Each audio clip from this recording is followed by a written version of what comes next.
도심 골목에서, 외곽 농가에서, 철로와 주차장에서 흩어져 있던 네 사건이 하나로 묵입니다. 보통의 일상 공간이 범죄의 무대가 될 때, 피해자들은 아무 잘못 없이 삶을 빼앗겼습니다. 아범이 4번의 그림자를 전합니다. 안녕하세요.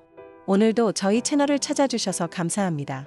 오늘은 대한민국 현대사에서 가장 악몽 같은 범죄, 1986년부터 1994년까지 이어진 화성 연쇄 살인 사건을 다뤄보겠습니다. 평범한 농촌 마을의 들판과 좁은 골목길에서 시작된 공포는 곧 전국을 뒤흔들며 수십만 명을 불안에 떨게 만들었습니다. 끝까지 시청하신다면 이 사건이 왜 30년 가까이 풀리지 않았는지, 그리고 우리가 반드시 기억해야 할 교훈은 무엇인지 알게 되실 겁니다. 구독과 좋아요, 알림 설정은 큰 힘이 됩니다. 그럼 시작하겠습니다. 1986년 가을, 경기도 화성의 작은 마을은 평온했습니다. 하지만 한 여성이 늦은 귀갓길에서 사라진 순간 그 평온은 산산이 깨졌습니다. 처음엔 단순 실종이라 생각했지만 며칠 후 발견된 시신은 모두를 충격에 빠뜨렸습니다. 옷은 벗겨져 있었고 몸에는 저항의 흔적이 역력했지만 범인을 가리키는 단서는 단 하나도 없었습니다. 사람들은 속삭였습니다. 화성에 괴물이 나타났다. 그 후 사건은 끊이지 않았습니다. 한 달 간격 혹은 몇 주 간격으로 새로운 피해자가 발생했습니다. 피해자는 대부분 젊은 여성, 밤길이나 외진 논두렁길에서 사라졌습니다. 범인은 흔적을 지우는 데 능숙했고 마치 경찰을 비웃듯 교묘하게 증거를 남기지 않았습니다. 사람들은 불안에 떨었고 밤마다 발자국 소리에 귀를 기울이며 살아야 했습니다. 경찰은 총력 수사에 나섰습니다. 수천 명의 용의자를 조사했고 현장 주변을 샅샅이 뒤졌습니다. 하지만 범인은 그림자처럼 사라져버렸습니다. 사건이 거듭될수록 시민들의 불안은 깊어졌고 경찰에 대한 신뢰는 무너져갔습니다. 언론은 매일같이 사건을 보도했고 화성은 곧 공포의 대명사로 불렸습니다. 피해자 가족들의 절규는 하늘을 찔렀습니다. 왜 우리 아이가, 왜 우리 가족이 이런 일을 당해야 하나? 그러나 답은 돌아오지 않았습니다. 범인의 얼굴조차 알 수 없는 상황에서 남은 건 분노와 절망뿐이었습니다. 사건은 점점 더 깊은 어둠 속으로 빠져들었고 피해자들의 눈물은 마르지 않았습니다. 범인의 수법은 점점 대담해졌습니다. 한밤중 논길에서, 비 오는 날 버스 정류장에서 그는 사람들의 일상 속 빈틈을 파고들었습니다. 피해자들은 저항할 틈조차 없었고 마치 사냥감이 된 듯 속수무책으로 끌려갔습니다. 경찰은 연쇄살인임을 인정했지만 그 사실은 오히려 시민들에게 더 큰 공포를 안겼습니다. 밤마다 들려오는 발자국 소리는 단순한 환청이 아니었습니다. 사람들은 누군가 자신을 지켜보고 있다는 섬뜩한 기분에 잠을 이루지 못했습니다. 낯선 그림자가 스쳐 지나가면 심장이 멎는 듯한 공포가 몰려왔습니다. 화성이라는 이름은 이제 고향이 아니라 끝없는 악몽의 상징이 되었습니다. 경찰은 수사 인력을 늘려 심야 순찰을 강화하고 검문 검색을 확대했습니다. 그러나 범인은 경찰의 움직임조차 비웃듯 또다시 새로운 희생자를 만들었습니다. 사람들은 더 이상 경찰을 믿지 않았습니다. 도대체 언제 잡히는 거냐? 라는 원망이 사회 전반에 퍼져나갔습니다. 피해자들은 대부분 젊은 여성들이었지만 때로는 중년 여성이나 어린 소녀까지도 범인의 표적이 되었습니다. 그의 범행에는 일관된 잔혹성과 함께 무차별적인 냉혹함이 숨어 있었습니다. 누구나 피해자가 될 수 있다는 불안은 사람들의 일상을 무너뜨렸습니다. 사건 현장은 늘 기괴할 만큼 정리되어 있었습니다. 피해자의 옷가지가 차분히 놓여 있거나 현장에 남겨진 흔적이 지나치게 단순했습니다. 그것은 마치 범인이 경찰과의 두뇌 싸움을 즐기듯 일부러 조작한 듯한 느낌을 주었습니다. 수사는 점점 미궁으로 빠져들었습니다. 사람들은 집 밖을 나서는 것조차 두려워했습니다. 밤이 되면 창문을 꼭 걸어 잠갔고 아이들은 혼자 다니지 못하게 했습니다. 마을은 공포에 잠식되었고 이웃끼리조차 서로를 의심하기 시작했습니다. 평범한 일상은 사라지고 모두가 그림자의 발자국 소리에 귀를 기울이며 살았습니다. 경찰은 대대적인 용의자 색출 작전에 돌입했습니다. 머리카락, 섬유 조각, 지문 등 작은 단서라도 잡으려 했습니다. 하지만 범인은 늘 한 발 앞서 있었고 현장에서는 아무것도 남기지 않았습니다. 수사는 번번이 벽에 부딪혔습니다. 사건은 점점 국민적 공포로 확대되었습니다. 언론은 연일 대서특필했습니다. 또다시 화성에서 여성 시신 발견, 이 문구는 신문 일면을 장식했고 TV 뉴스 앵커의 목소리는 차갑게 떨렸습니다. 시청자들은 숨을 죽이며 화면을 바라봤습니다. 대한민국 전체가 이 사건에 사로잡혔습니다. 시간이 흐를수록 범인은 더 교묘해졌습니다. 흔적을 지우고 마치 경찰을 조롱하듯 일부러 혼란을 남겼습니다. 경찰은 더 많은 인력을 투입했지만 광대한 들판과 좁은 골목길은 도망칠 길을 끝없이 제공했습니다. 결국 범인은 또다시 그림자 속으로 숨어들었습니다. 피해자 가족들의 분노는 하늘을 찔렀습니다. 아이를 지켜주지 못한 나라가 무슨 소용이냐. 그들의 눈물은 메말랐지만 분노는 꺼지지 않았습니다. 모든 국민이 함께 분노했지만 범인은 여전히 잡히지 않았습니다. 경찰 내부에서도 혼란이 커졌습니다. 서로 책임을 떠넘기고 수사 실패에 대한 비난이 쏟아졌습니다. 시민들의 신뢰는 완전히 무너졌습니다. 사람들은 경찰을 무능하다고 손가락질했습니다. 그 사이 범인은 또다시 새로운 표적을 노렸습니다. 밤길은 더 이상 안전하지 않았습니다. 작은 발자국 소리도 사람들을 공포에 떨게 했습니다. 개 짖는 소리, 바람 소리조차 누군가 다가오는 듯 섬뜩하게 들렸습니다. 사람들은 집안에 틀어박혀 기도하듯 하루를 버텼습니다.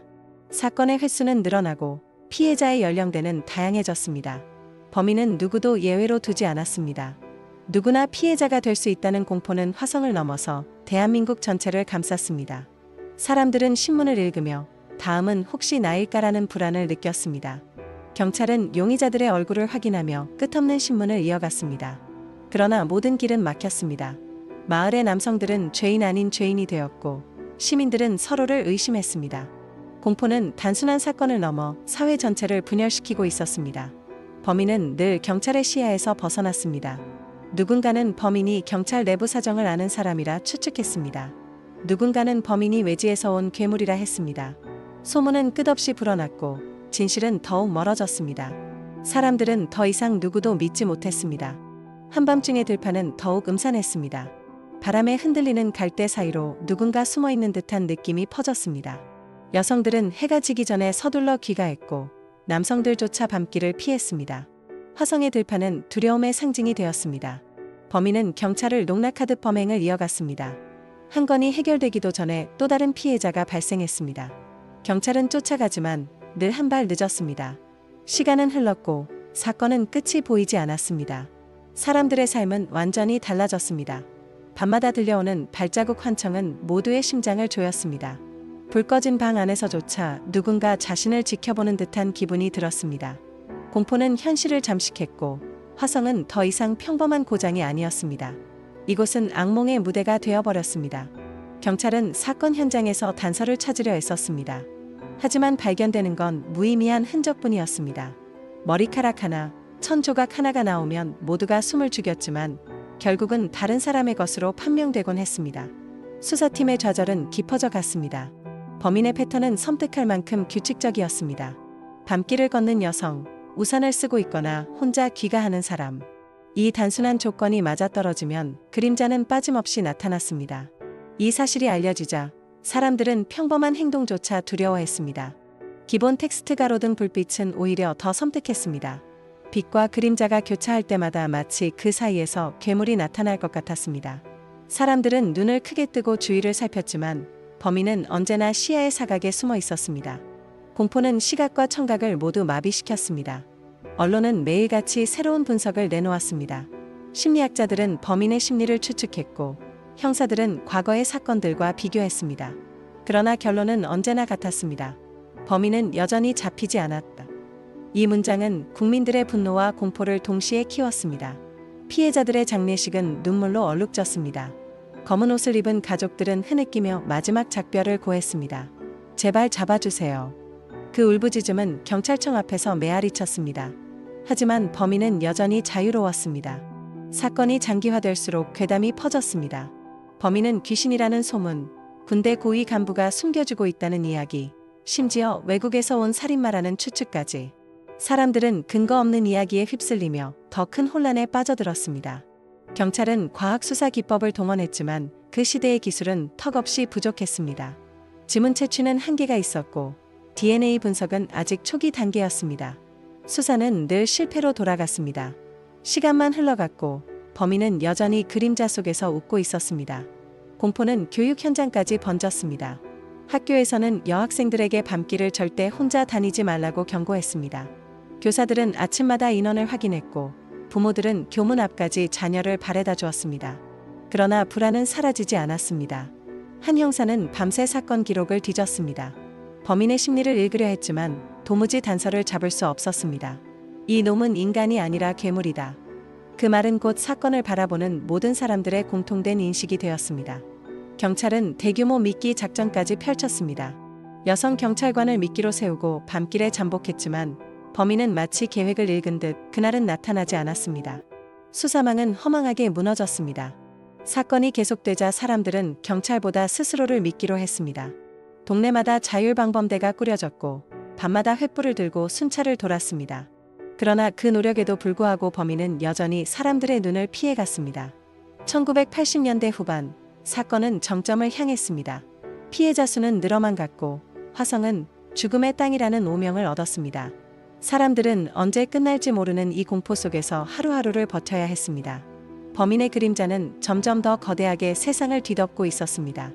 1990년대에 들어서도 사건은 멈추지 않았습니다. 비극은 또다시 반복되었고 경찰은 새로운 수사본부를 꾸렸습니다. 하지만 사건의 본질은 변하지 않았습니다. 범인은 여전히 교묘하게 흔적을 지우며 사람들의 일상을 무너뜨렸습니다. 대한민국은 점점 더 깊은 두려움 속으로 빠져들었습니다. 당시 경찰은 무려 수만 명의 용의자를 조사했습니다. 지문 감식, 신문, 거짓말 탐지기까지 동원했지만 결론은 언제나 같았습니다. 증거 불충분. 피해자 수만 늘어갈 뿐 범인은 잡히지 않았습니다. 수사팀의 절망은 깊어져 갔습니다. 사건은 국가적 비극이 되었습니다. 거리마다 밤길 조심이라는 말이 퍼졌고 부모들은 아이들을 붙잡고 울부짖었습니다. 다시는 나가지 마라. 사람들은 스스로를 가두며 살아야 했습니다. 범인은 단지 사람을 해친 것이 아니라 사회의 숨결 자체를 질식시켰습니다. 시간은 흘러 1994년 마지막 사건이 발생했습니다. 하지만 여전히 수사는 진전을 보지 못했습니다. 공포는 계속되었고 국민들은 더 이상 기대하지 않았습니다. 이 사건은 영원히 풀리지 않을 것이다. 그 말이 입에서 입으로 전해졌습니다. 그렇게 사건은 미제로 남았습니다. 범인의 정체는 오리무중이었고 피해자 가족들의 눈물은 마르지 않았습니다. 언론은 점차 다른 사건으로 관심을 돌렸지만 화성이라는 이름은 여전히 사람들의 기억 속에서 두려움의 대명사였습니다. 세월이 흐른 뒤 과학수사 기술은 발전했습니다. DNA 분석이 정밀해졌고 과거의 증거들이 다시 조사되었습니다. 그리고 마침내 놀라운 사실이 밝혀졌습니다. 범인은 다름 아닌 이춘재였습니다. 그는 이미 또 다른 범죄로 수감 중이었습니다. 그의 자백은 모두를 경악하게 만들었습니다. 내가 화성 사건의 범인이다. 그는 태연하게 말했습니다. 30년 동안 사람들을 공포에 떨게 한 범인이 바로 눈앞에 앉아 있었던 것입니다. 진실은 드러났지만 공소시효는 이미 끝나 있었습니다. 피해자 가족들은 무너졌습니다. 이제야 밝혀졌는데 어떻게 법은 그를 처벌하지 못한단 말입니까? 분노와 허탈함이 뒤섞인 울부짖음은 대한민국 사회 전체에 깊은 상처를 남겼습니다. 사람들은 법과 제도의 한계를 뼈저리게 깨달았습니다. 이춘재의 얼굴은 차갑고 무표정했습니다. 그의 눈빛에는 반성도 후회도 없었습니다. 단지 긴 세월 동안 사람들을 조롱한 괴물의 본능만이 남아 있었습니다. 그 섬뜩한 눈빛은 피해자 가족들의 가슴에 영원한 공포로 새겨졌습니다. 화성연쇄 살인 사건은 단순한 범죄가 아닙니다. 그것은 사회의 무능과 제도의 허술함, 그리고 인간의 일그러진 본성이 만나 빚어낸 비극이었습니다. 30년 동안 풀리지 않은 공포는 지금도 교훈으로 남아 있습니다. 우리가 이 사건을 기억해야 하는 이유는 분명합니다. 다시는 같은 비극이 반복되지 않도록 우리가 사회적 안전망을 지켜야 하기 때문입니다. 피해자들의 눈물과 절규는 오늘도 우리에게 묻고 있습니다. 당신은 이 사건을 잊지 않았습니까? 오늘도 끝까지 시청해주셔서 감사합니다. 화성연쇄 살인 사건은 과거의 사건이지만 지금도 우리에게 살아있는 경고입니다. 우리가 기억하는 한 다시는 이런 비극이 반복되지 않을 것입니다.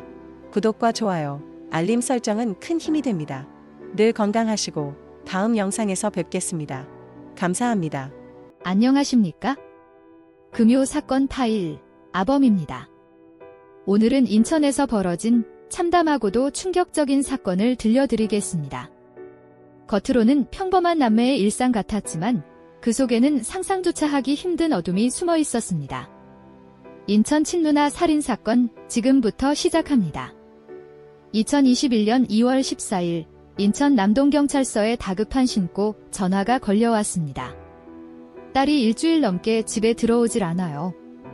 신고자는 부모였습니다. 부모는 경북 안동에 살고 있었는데 인천에 있는 딸의 소식이 끊겼다는 겁니다. 처음 실종 사실을 알게 된 건 2월 7일. 놀랍게도 부모가 아니라 아들이 먼저 부모에게 알렸습니다. 아들, 즉 피해자의 남동생 윤 씨가 부모에게 전화를 걸어 이렇게 말했죠.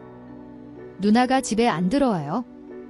실종된 여성 A씨는 30대 초반. 인천 남동구의 한 아파트에서 28살 동생 윤 씨와 함께 살고 있었습니다. 부모는 이미 귀농해 안동에 내려가 있었기 때문에 남매 둘이 생활을 이어오던 상황이었습니다. 동생 윤 씨는 부모에게 이렇게 덧붙였습니다. 누나가 사귀던 남자친구가 있는데 서울에서 그를 만나러 나간 뒤 돌아오지 않고 있습니다. 부모는 처음에는 큰 걱정을 하지 않았습니다.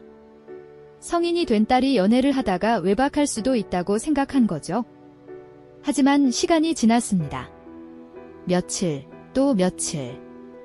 연락은 오지 않았습니다. 그제야 부모의 불안감은 점점 커져갔습니다. 결국 2월 14일 부모는 인천 남동경찰서에 직접 실종 신고를 하게 된 겁니다. 신고를 접수한 수사관들은 곧장 그날 저녁 A씨의 아파트를 찾았습니다. 문을 두드리자 안에는 동생 윤 씨가 있었습니다. 경찰은 물었죠. 누나가 집을 나간 게 언제입니까? 윤 씨의 대답은 2월 7일 지였습니다. 경찰은 관리사무소를 통해 아파트 CCTV를 확인했습니다. 하지만 이상한 점이 있었습니다. 2월 7일 하루 종일 영상을 돌려봤지만 A씨가 집을 나서는 장면이 나오지 않았던 겁니다. 이상하게 생각한 경찰은 다시 윤 씨를 불러 추궁했습니다. 그러자 윤 씨는 잠시 머뭇거리다 사실을 털어놓습니다. 사실은 2월 6일 새벽에 나갔습니다. 경찰은 왜 처음부터 정확히 말하지 않았는지 묻자 윤 씨는 이렇게 답했습니다. 누나가 자주 외박을 했는데 부모님이 알면 걱정하실까 봐 날짜를 바꿔 말했습니다. 경찰은 그제야 날짜를 수정해 CCTV를 다시 확인해야 했습니다. 하지만 문제는 그때가 이미 자정이 넘어 관리사무소가 문을 닫은 이후였다는 점이었습니다. 결국 경찰은 2월 6일자 CCTV를 확보하지 못한 채 그날 수사를 접어야 했습니다. 그런데 이튿날 예상치 못한 새로운 전개가 찾아왔습니다. 동생 윤 씨가 경찰에게 문자 메시지를 보낸 겁니다. 거기엔 카카오톡 대화 캡처 화면이 첨부되어 있었죠. 그 상대방은 다름 아닌 누나 A씨였습니다. 캡처된 대화 속 새벽 5시 22분. 누나 A씨가 보낸 메시지가 있었습니다. 너 많이 혼났겠다. 실종 신고라니? 한두 살 먹은 애도 아니고. 언뜻 보기엔 평범한 누나의 투정 같았습니다. 며칠 뒤 윤 씨는 또 다른 캡처를 보냈습니다. 대화 속 윤 씨는 누나에게 이렇게 말했습니다. 누나, 그냥 부모님께 남자친구 소개하고 떳떳하게 만나. 이에 대한 답장은 짧았습니다. 얘야, 잔소리 그만해. 또 다른 메시지에는 이런 말도 있었습니다. 나를 계속 찾으면 아예 숨어버릴 거야. 경찰은 이 대화들을 보고 그래도 동생과는 연락이 되고 있구나 하고 안심했습니다. 부모 역시 문자 내용을 보고 실종 신고를 취소하기도 했습니다. 부모는 혹여나 딸을 계속 압박하면 정말 연락을 끊어버릴까 두려웠습니다. 그래서 기다리기로 했습니다. 아무 문제 없이 잘 지내고 있기를 바란 겁니다. 하지만 2달 뒤 충격적인 일이 벌어집니다. 2021년 4월 21일 강화군 삼산면 성모삼리 주변이 논으로 둘러싸인 한적한 도로 근처 농민 한 사람이 이상한 걸 발견합니다. 깊이 1.5m 되는 농수로 가장자리에 검은색 무언가가 떠올라 있었습니다. 가까이 다가간 농민은 그대로 얼어붙었습니다. 엎드린 상태의 여성 시신이었습니다. 시신은 상하의 검은 옷차림이었고 신발은 벗겨져 있었습니다. 지갑도 휴대폰도 없었습니다. 경찰은 즉각 신원 확인에 나섰습니다. 지문조회 결과 그 시신은 2달 전 실종된 30대 여성 A씨로 밝혀졌습니다. 그리고 충격적인 사실이 확인됩니다. 시신에는 무려 35차례 칼에 찔린 흔적이 있었던 겁니다. 쌓이는 대동맥 손상, 성폭행 흔적은 없었습니다. 하지만 누가 왜 이런 잔혹한 범행을 저질렀는지 단서는 전혀 없었습니다. 경찰은 즉시 인근 CCTV와 차량 블랙박스를 확보했지만 수상한 장면은 잡히지 않았습니다. A씨 가족은 말 그대로 절망했습니다. 잘 지내고 있으리라 믿었던 딸이 그렇게 참혹하게 돌아왔으니 말입니다. 4월 25일 치러진 장례식에서 특히 동생 윤 씨는 누나의 영정을 들고 눈물을 쏟으며 조문객들의 안타까움을 샀습니다. 누나는 세상을 떠났지만 의혹은 점점 커졌습니다. 왜냐하면 언론에 실린 보도 때문이었습니다.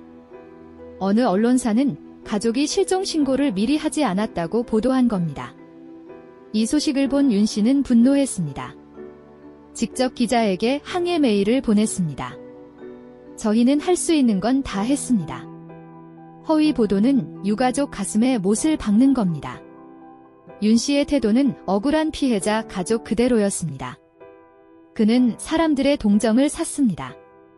하지만 경찰의 수사는 점점 다른 방향으로 흘러가고 있었습니다. 경찰은 수사의 첫 단추를 다시 꿰었습니다. 누나의 남자친구가 있다는 증언을 확인하려 했죠. 하지만 휴대폰 통화 기록과 메시지를 뒤져도 남자친구라는 흔적은 전혀 없었습니다. 그렇다면 범인은 누구일까? 경찰은 사건을 치정범죄로 의심했습니다. 용의자 후보는 6명까지 좁혀졌습니다. 그리고 4월 29일 경찰은 충격적인 발표를 합니다. 강원도 안동에서 용의자를 체포했다는 소식이었습니다. 언론에 잡힌 범인의 모습은 모자를 눌러쓴 채 고개를 숙이고 있었습니다. 체포된 사람은 다름 아닌 피해자의 동생 윤 씨였습니다. 누나의 영정을 들고 울던 바로 그 동생이었습니다. 경찰은 그의 자택을 급습했고 그는 별다른 저항 없이 순순히 체포됐습니다. 체포 소식은 가족과 지인 모두를 충격에 빠뜨렸습니다. 누나를 위해 눈물을 흘리던 모습이 연기였단 말인가? 사람들은 믿을 수 없었습니다. 윤 씨는 경찰 조사에서 범행을 부인하지 않았습니다. 다만 담담히 증거가 있으니 부인할 수 없다며 체념한 태도를 보였습니다. 후회의 기색은 전혀 없었습니다. 그렇다면 왜 동생이 누나를 죽인 것일까요? 사건의 비극적 진실은 4개월 전으로 거슬러 올라갑니다. 2020년 12월 19일 평범한 날의 귀가에서부터 시작된 일이었습니다. 그날 밤 남매는 평소처럼 집으로 돌아왔습니다. 하지만 작은 말다툼이 시작됐습니다. 누나는 늦게 다니는 동생에게 잔소리를 했습니다. 너 왜 이렇게 늦게 다니니? 카드 연체까지 하고 정신 좀 차려. 누나는 평소 동생의 씀씀이를 못마땅해 했습니다. 그 말은 윤 씨의 마음을 더 자극했습니다. 말다툼은 점점 격해졌습니다. 과거 동생의 가출 이야기까지 꺼내지자 윤 씨는 참을 수 없었습니다. 결국 그는 폭발해 버렸습니다. 새벽 2시 50분. 윤 씨는 부엌에서 22cm 식칼을 집어 들었습니다. 그리고 방에 앉아있던 누나를 향해 돌진했습니다. 첫 칼은 옆구리를 깊이 파고들었습니다. 누나는 비명을 질렀지만 동생은 멈추지 않았습니다. 목, 가슴, 등, 무려 35차례나 칼을 휘둘렀습니다. 칼끝이 부러질 정도의 난도질이었습니다. 누나는 과다출혈로 현장에서 숨을 거뒀습니다. 피범벅이 된 방 안은 참혹한 광경이었습니다. 순간 윤 씨는 정신을 차렸습니다. 그러나 이미 늦었습니다. 그는 곧바로 시신 은폐를 고민했습니다. 윤 씨는 여행용 캐리어를 꺼냈습니다. 누나의 시신을 억지로 구겨 넣었습니다. 그리고 옥상 창고에 보관했습니다. 그 옥상은 사람들의 발길이 드문 곳이었습니다. 윤 씨는 이곳이 완벽한 은신처라고 믿었습니다. 그러나 썩어가는 냄새는 그를 압박하기 시작했습니다. 열흘 뒤 그는 결국 결심합니다. 시신을 처리하기 위해 강화도 성무도로 향한 것입니다. 이 참혹한 범행의 다음 장면은 그곳에서 펼쳐지게 됩니다. 12월 28일 윤 씨는 렌터카를 빌렸습니다. 트렁크에는 캐리어가 실렸습니다. 안에는 이미 차가운 누나의 시신이 들어 있었습니다. 그는 곧장 강화군 성무도로 향했습니다. 한적한 농수로가 눈에 들어왔습니다. 이곳이라면 아무도 찾지 못할 거라 생각했죠. 윤 씨는 캐리어를 농수로에 던졌습니다. 그러나 시신이 담긴 가방은 가라앉지 않았습니다. 가벼운 캐리어는 물 위에 둥둥 떠올랐습니다. 놀란 윤 씨는 근처를 뒤졌습니다. 무거운 페인트통, 소화기, 철제 덮개까지 가져왔습니다. 그리고 그것들을 캐리어 위에 올려놓았습니다. 서서히 캐리어는 물속으로 가라앉았습니다. 윤 씨는 안도하며 현장을 떠났습니다. 하지만 불안은 끝나지 않았습니다. 집으로 돌아온 윤 씨는 또 다른 거짓말을 준비했습니다. 부모님에게 누나가 남자친구 따라 가출했다고 말했습니다. 완전 범죄를 꿈꿨던 겁니다. 그러나 시간이 지나면서 부모의 걱정이 커졌습니다. 결국 2월 14일 부모는 경찰에 실종 신고를 합니다. 이제 사건은 경찰의 손으로 넘어갔습니다. 윤 씨는 그때도 치밀하게 속임수를 준비했습니다. 누나의 휴대폰 유심을 빼내 자신의 기기에 꽂았습니다. 그리고 마치 누나가 살아있는 듯 메시지를 보냈습니다. 잔소리 그만해. 계속 찾으면 숨어버릴 거야. 누나의 말투를 흉내내며 가족과 경찰을 속였습니다. 하지만 그의 거짓말은 오래가지 못했습니다. 시신은 결국 강화도 농수로에서 떠올랐습니다. 진실은 서서히 세상에 드러나고 있었습니다. 2021년 4월 21일 농민이 농수로에서 시신을 발견했습니다. 검은 옷을 입은 여성이 엎드린 채 떠올라 있었습니다. 그녀는 바로 2달 전 실종된 누나였습니다. 부검 결과는 충격적이었습니다. 흉기에 무려 35차례나 찔린 흔적. 사인은 대동맥 손상으로 인한 과다출혈이었습니다. 경찰은 곧바로 수사에 착수했습니다. 하지만 CCTV도, 목격자도, 단서도 없었습니다. 철저히 계획된 범행처럼 보였습니다. 가족들은 오열했습니다. 잘 지낸다 했는데 믿었던 딸이 싸늘한 시신으로 돌아온 겁니다. 장례식 날 영정을 들고 서 있던 동생 윤 씨. 하염없이 눈물을 흘렸습니다. 사람들은 오히려 그의 슬픔에 더 안타까워했습니다. 하지만 윤 씨는 이 모든 상황을 연기하고 있었습니다. 누나를 죽인 범인이 바로 자기 자신이었으니까요. 그는 사람들 앞에서 교묘히 속고 또 속였습니다. 언론 보도까지 조작된 사실을 알리지 못했습니다. 가족이 실종 신고도 안 했다. 잘못된 기사가 나오자 윤 씨는 기자에게 항의까지 했습니다. 우리 가족은 할 수 있는 걸 다 했습니다. 억울한 척 호소했지만 모든 게 가면극이었습니다. 윤 씨의 속셈은 오직 범행 은폐였습니다.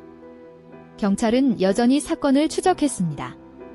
단순 가출도 우발적 사건도 아닌 치정 사례라 판단했습니다. 그리고 용의자를 좁혀나갔습니다. 의심의 화살은 곧 윤 씨에게 향했습니다. 누나의 통장에서 돈이 빠져나가고 있었기 때문이죠. 돈의 흐름이 그를 배신한 겁니다. 경찰은 누나의 휴대폰 소액 결제 내역도 추적했습니다. 결과는 충격적이었습니다.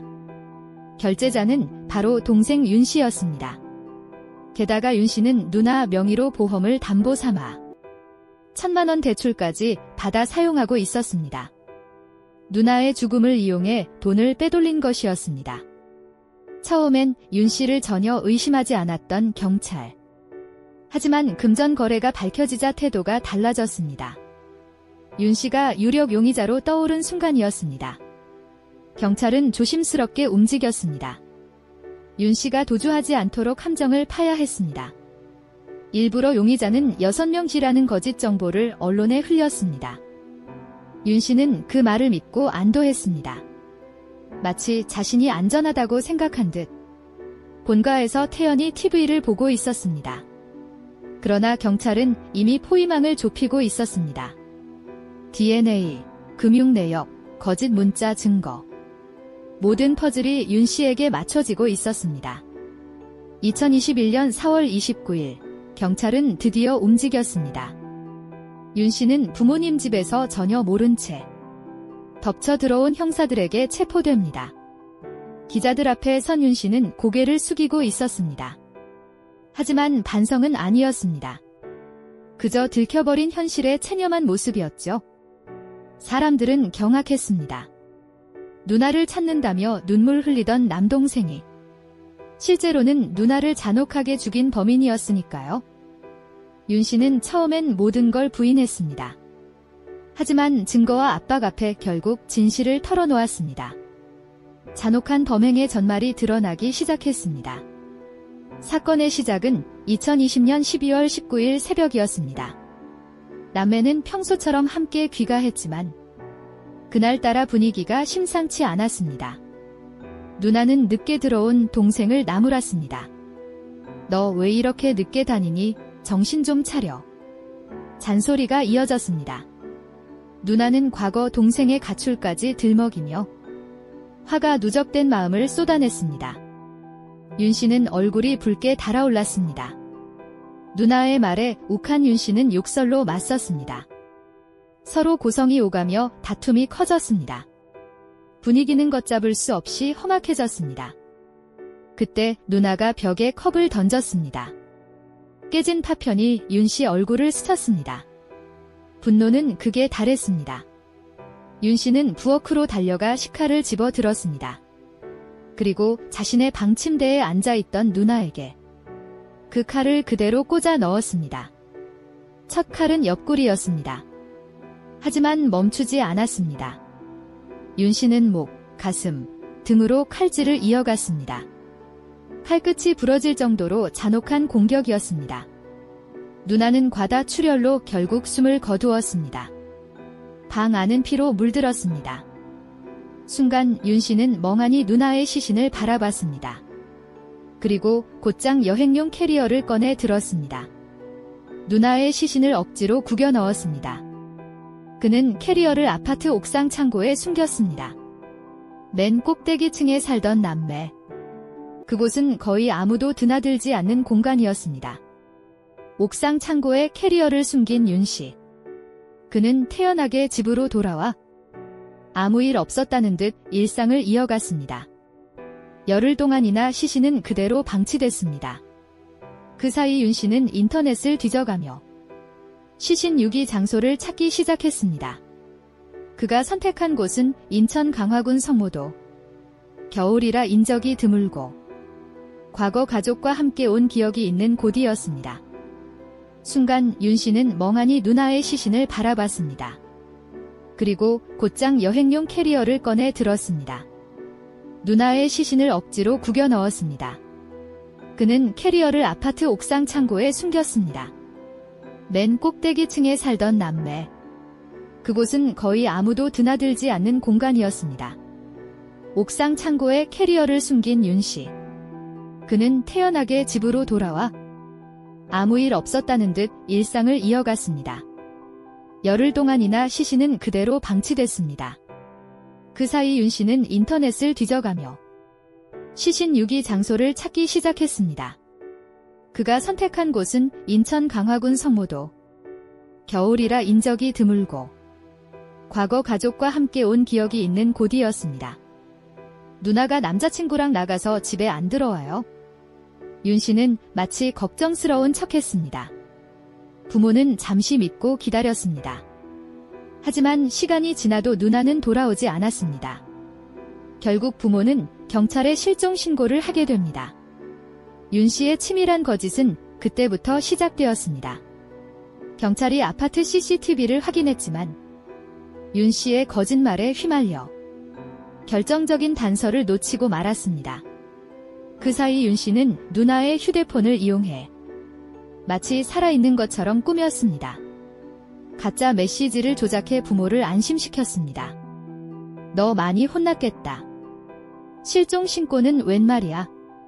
누나의 말투를 흉내내며 윤 씨는 치밀하게 흔적을 위장했습니다. 부모와 경찰마저 속아 넘어갔습니다. 누나가 스스로 가출한 것처럼 보였던 겁니다. 윤 씨의 연극은 점점 더 완벽해졌습니다. 하지만 결국 시신은 농수로에서 발견됩니다. 35번이나 칼에 찔린 처참한 모습. 누나의 죽음은 윤 씨의 거짓말을 무너뜨렸습니다. 장례식 날 윤 씨는 영정을 들고 눈물을 흘렸습니다. 사람들은 안타까워하며 동생이 제일 힘들겠다 위로했죠. 하지만 그 눈물은 모두 거짓이었습니다. 누나를 살해한 장본인이 바로 그 동생 윤 씨였으니까요. 경찰은 결국 윤 씨의 금융 기록을 추적했습니다. 누나의 통장에서 빠져나간 돈 모두 윤 씨의 손으로 향하고 있었습니다. 보험금 담보대출까지 받은 윤 씨. 탐욕과 분노가 낳은 살인의 그림자가 드러나고 있었습니다. 윤 씨는 끝내 체포됐습니다. 법정에 선 그는 징역 30년을 선고받았습니다. 죽은 놈도 자식, 죽인 놈도 자식이다. 부모의 눈물 속에서 사건은 마무리되었습니다. 이번 사건은 가장 가까워야 할 가족 사이에서 벌어진 비극이었습니다. 탐욕과 분노가 이성을 지우면 사람은 가장 소중한 일을 해칠 수도 있습니다. 우리에게 남겨진 교훈은 분명합니다. 갈등을 대화로 풀지 못하면 작은 틈이 걷잡을 수 없는 비극으로 번진다는 것. 결국 이 사건의 가장 큰 피해자는 살아남은 부모였습니다. 누구보다 아들을 믿고 싶었지만 현실은 딸을 잃고 아들마저 잃은 고통뿐이었습니다. 여러분, 다시는 이런 사건이 우리 곁에서 반복되지 않기를 바랍니다. 가족의 의미를, 사랑의 무게를 한 번 더 되새겨야 할 때입니다. 오늘 사건 파일을 끝까지 들어주셔서 감사합니다. 구독과 좋아요, 알림 설정은 앞으로의 이야기를 준비하는 큰 힘이 됩니다. 안녕하세요. 아범입니다. 오늘도 함께 해주셔서 감사합니다. 우리가 살아가는 세상은 평화롭게 보이지만 그 속을 들여다보면 도무지 이해할 수 없는 기괴한 어둠이 숨어있곤 합니다. 오늘 전해드릴 이야기는 그 어둠이 얼마나 비극적인 결과를 낳을 수 있는지 보여주는 사건입니다. 미국 오하이오주에서 벌어진 이 사건은 나뭇잎 살인마라는 이름으로 불리며 지금도 사람들의 기억 속에 남아 있습니다. 시간은 2010년 11월 미국 오하이오주의 작은 마을 애플밸리에서 시작됩니다. 한 패스트푸드점에서 일하던 32살 여성 티나가 하루 아침 갑자기 출근하지 않았습니다. 평소 성실함으로 누구보다 신뢰를 받던 그녀였기에 매니저는 즉시 이상함을 느꼈습니다. 전화를 걸어도 문자를 보내도 아무런 답이 오지 않았습니다. 단순한 지각일 거라 넘기기엔 그녀의 성격상 도저히 이해가 되지 않는 상황이었습니다. 이후 매니저는 불안한 마음에 결국 경찰에 연락을 하게 됩니다. 911로 연결된 전화는 곧바로 현지 경찰을 티나의 집으로 향하게 했습니다. 하지만 집 앞에 도착한 경찰은 곧 난처한 상황에 직면합니다. 인기척은 전혀 없었고 억지로 들어갈 만한 근거도 없었던 겁니다. 경찰은 결국 잠시 현장을 떠날 수밖에 없었습니다. 그러나 이 선택은 며칠 뒤 더욱 끔찍한 진실로 이어지게 됩니다. 다음 날 같은 지역에서 두 건의 실종 신고가 잇따라 접수됩니다. 첫 번째는 13살 사라와 11살 코리, 남매가 학교에 등교하지 않았다는 소식이었고, 두 번째는 41살 여성 스테파니가 집에 돌아오지 않았다는 신고였습니다. 이렇게 하루 만에 총 4명이 동시에 사라진 것입니다. 이들은 모두 티나와 가까운 관계였고 마지막으로 목격된 장소도 티나의 집과 연관이 있었습니다. 단순 실종으로 보기엔 도무지 설명되지 않는 상황이었습니다. 경찰은 사라진 사람들의 공통점을 파악했습니다. 그 중심에는 티나가 있었습니다.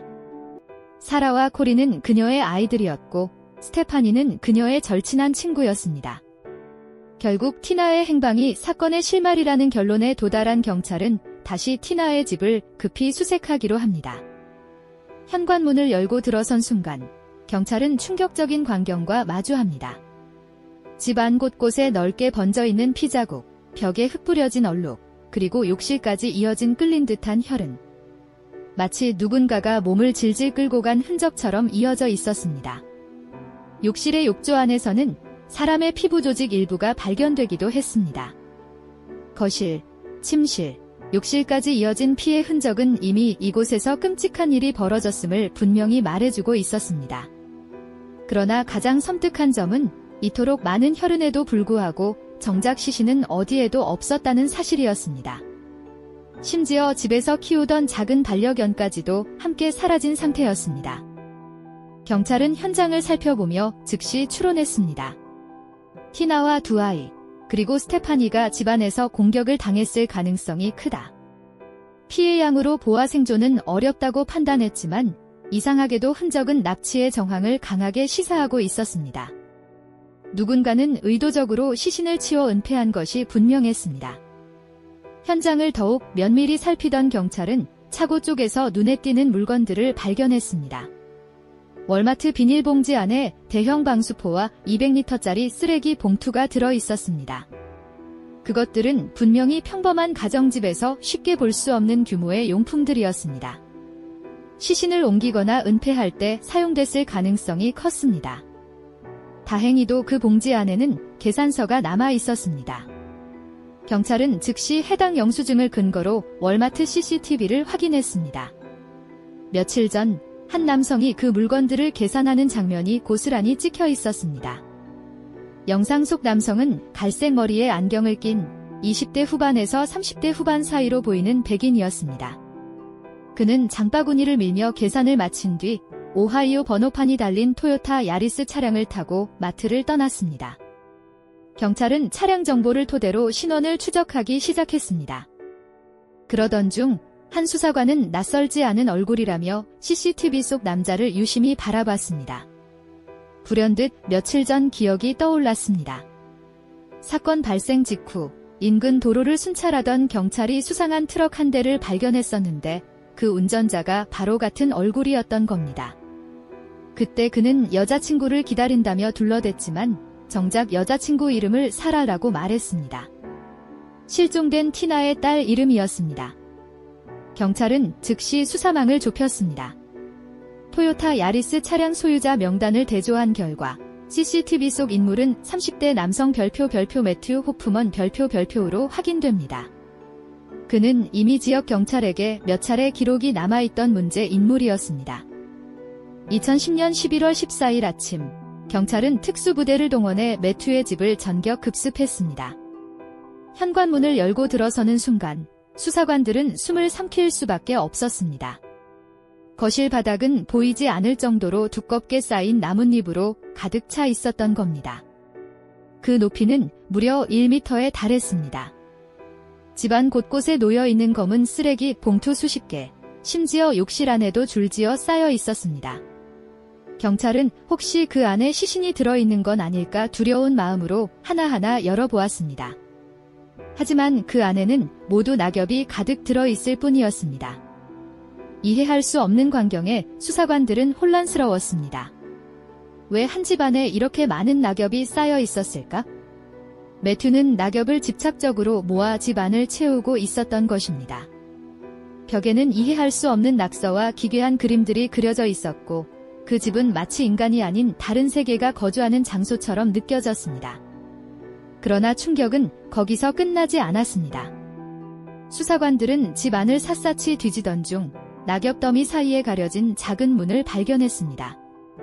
그것은 지하실로 이어지는 통로였습니다. 불길한 예감 속에 경찰은 조심스레 문을 열고 내려갔습니다. 지하실 역시 위층과 다르지 않았습니다. 바닥 가득 낙엽이 쌓여 있었고 봉투들이 천장까지 빼곡하게 놓여 있었습니다. 그러나 그곳에서 갑자기 바스락거리는 소리가 들려왔습니다. 긴장한 수사관들이 손전등을 비추자 낙엽 더미 사이에 누군가의 모습이 드러났습니다. 놀랍게도 그곳에는 실종된 13살 소녀 사라가 있었습니다. 그녀는 손과 발이 결박된 채 낙엽 속에 묻혀 있었습니다. 겁에 질린 얼굴로 구조된 그녀는 곧바로 경찰의 품에 안겼습니다. 최소한 한 명은 살아있었던 것입니다. 사라는 구조 직후 자신이 납치되어 며칠간 지하실에 감금돼 있었다고 진술했습니다. 매튜는 그녀에게 몸값을 요구하기 위해 가족을 인질로 잡고 있다라고 거짓말하며 크리스마스 전에는 풀어주겠다고 속였다고 합니다. 그러나 그녀는 매일 극도의 공포 속에 지내야 했고 끔찍한 학대까지 당해야 했습니다. 사라의 구조로 경찰은 사건의 실체에 한 발 더 다가갔습니다. 하지만 여전히 나머지 3명, 티나와 아들 코리, 친구 스테파니의 행방은 알 수 없었습니다. 경찰은 매튜를 체포해 신문했지만 그는 무표정한 얼굴로 나는 사라를 돌봐준 것뿐이다 라는 말만 반복했습니다. 그의 진술은 황당하기 그지없었습니다. 지하실의 낙엽은 푹신한 침대를 만들어주기 위한 것이고 자신은 그녀와 함께 영화도 보고 게임도 하며 지냈다는 겁니다. 그러나 사라의 증언은 정반대였습니다. 감금과 학대, 그리고 위협이 일상처럼 이어졌다는 것입니다. 매튜는 경찰의 추궁에도 시신의 행방에 대해서는 철저히 입을 다물었습니다. 결국 경찰은 수백 명의 인력을 투입해 그의 집 주변과 숲을 대대적으로 수색했습니다. 그러나 쉽게 단서는 나오지 않았습니다. 시신 없는 살인 사건, 수사는 교착 상태에 빠졌습니다. 이때 투입된 협상 전문가가 매튜와 장시간 대화를 이어갔습니다. 그는 매튜의 심리를 자극하며 협조할 경우 형량이 줄어들 수도 있다고 은근히 암시했습니다. 그렇게 48시간 넘는 밀고 당기기 끝에 매튜는 마침내 입을 열었습니다. 시신의 위치를 알려주겠다고 말한 것입니다. 매튜가 경찰을 이끈 곳은 그의 집 근처에 위치한 야생동물 보호구역이었습니다. 깊은 숲을 지나 도착한 곳에는 우뚝 솟은 거대한 너도밤나무 한 그루가 서 있었습니다. 높이가 18m나 되는 거대한 나무였습니다. 나무 줄기 가까이 다가간 경찰은 이내 이상한 흔적을 발견했습니다. 줄기 한쪽에 네모난 형태로 잘려나간 구멍이 있었던 겁니다. 누군가 의도적으로 파낸 듯한 흔적이었습니다.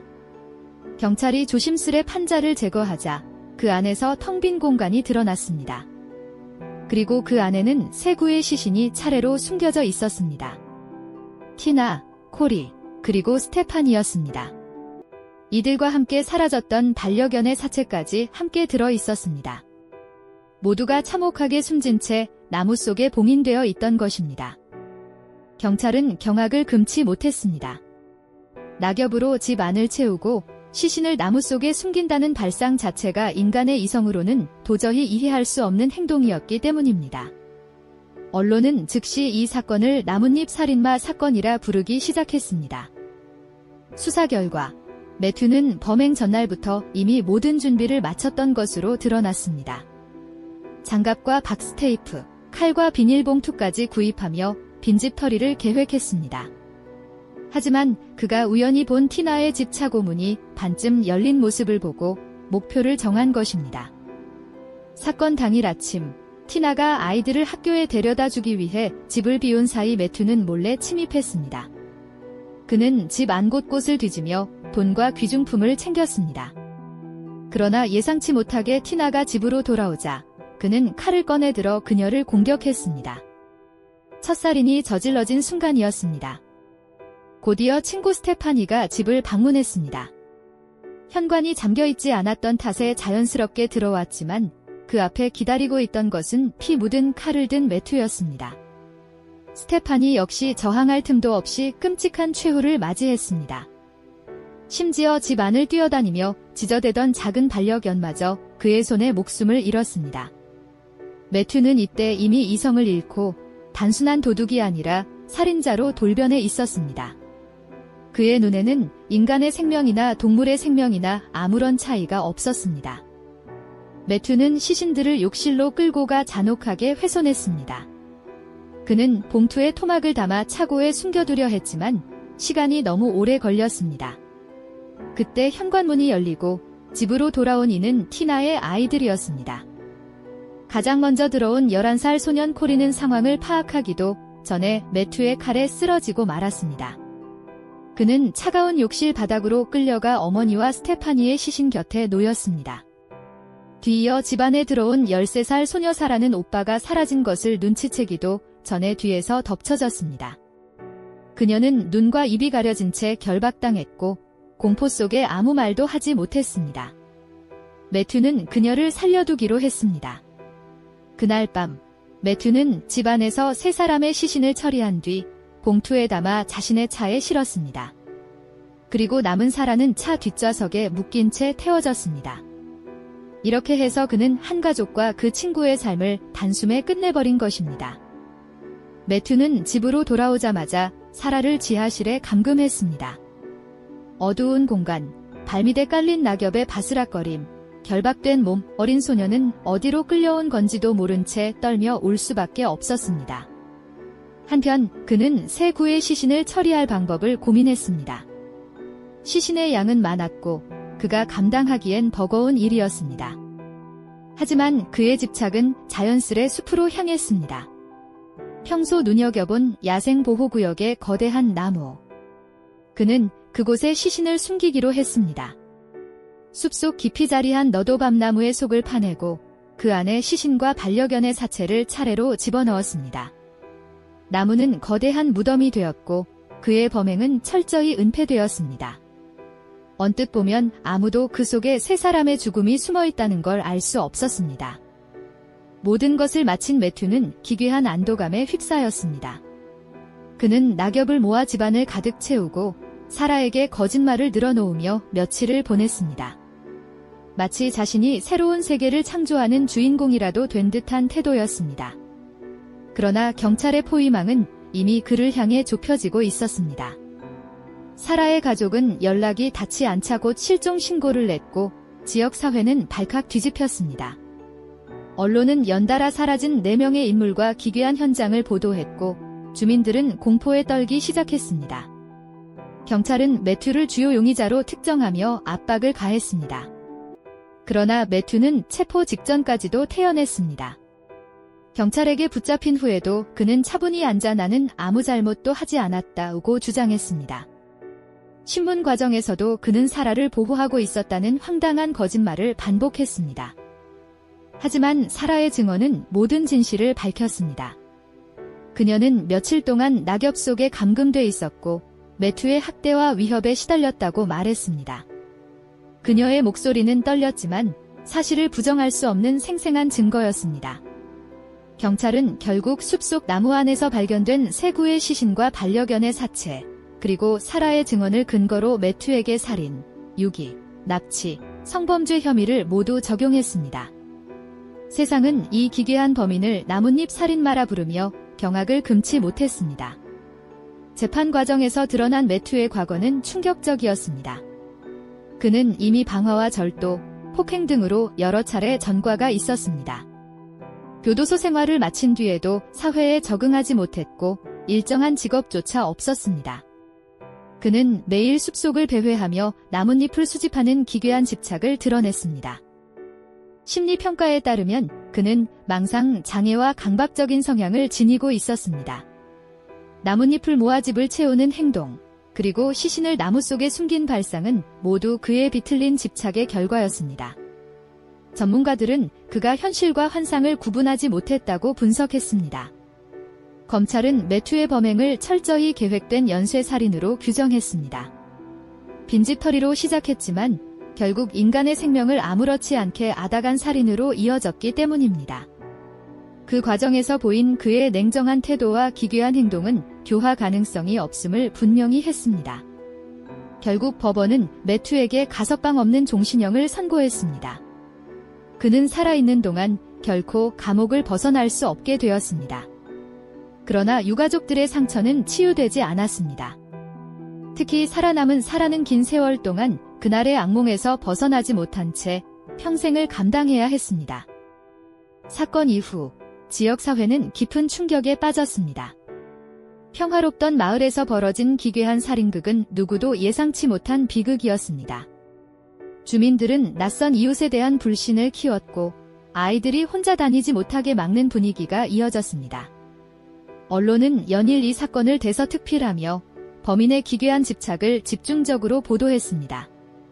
낙엽으로 뒤덮인 집, 나무 속에 숨겨진 시신. 그 어떤 영화보다도 섬뜩한 현실은 보는 이들로 하여금 몸서리치게 만들었습니다. 전문가들은 이 사건을 두고 범죄자의 내면에 숨어있던 광기가 어떤 계기를 통해 폭발했을 때 얼마나 끔찍한 결과를 낳는지 보여준 사례라고 분석했습니다. 매튜의 과거, 그의 외로움, 왜곡된 심리, 그리고 통제되지 못한 집착이 결국 비극으로 이어졌다는 것입니다. 오늘날까지도 이 사건은 미국 오하이오주에서 가장 충격적이고 기괴한 범죄로 남아 있습니다. 살아남은 사라의 증언은 우리에게 중요한 질문을 던집니다. 과연 인간은 어디까지 잔혹해질 수 있는가? 그리고 우리는 그 어둠을 미리 감지하고 막을 수 있었을까 하는 물음입니다. 아범입니다. 오늘 이야기는 평범해 보이던 일상 속에서 얼마나 끔찍한 비극이 터질 수 있는지를 보여주었습니다. 빈집을 노린 단순한 범행은 한순간에 가족 전체를 파괴했고 남겨진 이들에게는 지워지지 않는 상처만 남겼습니다. 사건을 통해 다시금 깨닫게 됩니다. 주변에서 감지되는 작은 이상 신호를 결코 무시해서는 안 된다는 사실입니다. 누군가의 집착과 왜곡된 욕망은 순식간에 파국을 불러올 수 있습니다. 우리 모두는 안전해 보이는 일상 속에서도 늘 경계심을 가져야 합니다. 그리고 무엇보다 이런 비극을 반복하지 않기 위해 사회적 안전망과 공동체의 관심이 절대적으로 필요합니다. 오늘 사건 파일을 끝까지 함께 해주셔서 감사합니다. 늘 건강하시고 다음 시간에도 다시 찾아뵙겠습니다. 지금까지 아범이었습니다. 안녕하세요. 오늘도 저희 채널을 찾아주셔서 감사합니다. 오늘은 대한민국 역사상 가장 악몽 같은 사건, 1990년대 초반 사회를 공포에 빠뜨린 지존파 사건을 다뤄보겠습니다. 끝까지 함께 하신다면 인간 본성이 어디까지 무너질 수 있는지, 그리고 우리가 왜 이 사건을 기억해야 하는지 알게 되실 겁니다. 구독과 좋아요, 알림 설정 꼭 부탁드리며 지금부터 시작하겠습니다. 1990년대 초반, 한국 사회는 불안과 혼란이 교차하던 시기였습니다. 급격한 경제 변화 속에서 청년들의 분노와 좌절은 쌓여만 갔습니다. 그 어둠 속에서 세상에 복수하겠다 외친 무리, 곧 지존파라는 이름으로 기록될 집단이 태동했습니다. 서울 변두리의 낡은 건물, 사람들의 시선이 닿지 않는 지하실, 희미한 불빛이 깜빡이는 그 공간에서 그들은 서서히 자신들만의 왜곡된 신념을 키워갔습니다. 한 발 내디딜수록 그 끝은 심연 같은 어둠이었습니다. 낡은 철문이 삐걱이며 닫히는 순간 세상과 단절되었습니다. 그 안에서 피해자들의 울음은 흡수되듯 사라졌고 바깥에서는 아무도 눈치채지 못했습니다. 지하실의 공기는 이미 죽음 같은 정적에 잠겨 있었습니다. 피해자의 손은 거칠게 묶였고 차가운 쇠사슬은 살을 파고들었습니다. 숨을 몰아쉴수록 사슬은 더 조여왔고 공포는 심장을 서서히 잠식했습니다. 그 순간부터 희망은 조금씩 무너져 내렸습니다. 범인들의 눈빛은 차갑게 빛났습니다. 그들은 스스로를 지존이라 불렀고 세상을 발 아래 두겠다는 오만함으로 가득 차 있었습니다. 그 왜곡된 신념이 곧 잔혹한 실천으로 이어졌습니다. 희미한 전구가 깜빡일 때마다 벽에 드리워진 그림자는 마치 괴물 같았습니다. 피해자는 떨리는 숨을 죽였지만 그 소마저도 범인들의 비웃음을 불러왔습니다. 한 피해자가 속삭였습니다. 제발 살려주세요. 그러나 돌아온 건 잔인한 조롱뿐이었습니다. 그 순간 인간다움은 사라지고 괴물의 본능만 남았습니다. 지하실은 곰팡이 냄새와 습기로 가득했습니다. 축축한 바닥 위에 번진 얼룩은 시간이 멈춘 듯 변하지 않은 채 남아 있었습니다. 그 위에서 피해자의 몸은 떨림을 멈추지 못했습니다. 우린 세상의 주인이다. 범인들의 오만한 선언이 울려 퍼졌습니다. 그 말은 단순한 허세가 아니라 자신들의 잔혹 행위를 합리화하는 주문이었습니다. 사슬이 바닥을 긁는 소리, 눌린 숨소리, 발자국의 울림. 모든 소리가 증폭되어 피해자의 귀를 파고들었습니다. 어둠은 감각을 무너뜨렸고 시간조차 왜곡되어 끝없이 늘어나는 듯했습니다. 범인들의 미소는 차가웠습니다. 그 속에는 단순한 욕망이 아닌 타인을 지배하며 느끼는 쾌락이 숨어 있었습니다. 인간을 도구로 여기는 잔혹한 심리가 자리했습니다. 피해자의 눈동자는 점점 공허해졌습니다. 그 공허 속에 비친 건 사람이 아닌 괴물의 얼굴이었습니다. 인간의 탈을 쓴 본능적 괴물이었습니다. 희망은 작은 불빛처럼 꺼져갔습니다. 밖에서 들려오던 소음도 더 이상 닿지 않았습니다. 세상과 완전히 단절된 그곳에서 절망만이 유일한 동반자가 되었습니다. 범인들은 서로를 격려했습니다. 우린 지존이야. 세상 위에 서 있어. 그 말은 자신들의 죄악을 부추기는 독이 되었고 서서히 인간성마저 지원했습니다. 피해자의 손가락은 떨리고 있었습니다. 그러나 묶인 사슬은 어떤 움직임도 허락하지 않았습니다. 그저 차갑게 식어가는 손끝만이 남은 생존 본능을 말해주고 있었습니다. 방 안은 고요했습니다. 그러나 그 고요 속에서 들리지 않아야 할 금속 긁히는 소리가 맴돌았습니다. 피해자의 심장은 그 소리에 맞춰 요동쳤습니다. 범인들은 피해자의 두려움을 즐겼습니다. 그 공포는 그들에게 쾌락이었고 비틀린 웃음 속에서 그들은 자신들을 신격화했습니다. 인간성을 버리고 괴물로 남기를 선택했습니다. 넌 이제 우리 장난감이야. 한마디가 공기를 얼어붙게 만들었습니다.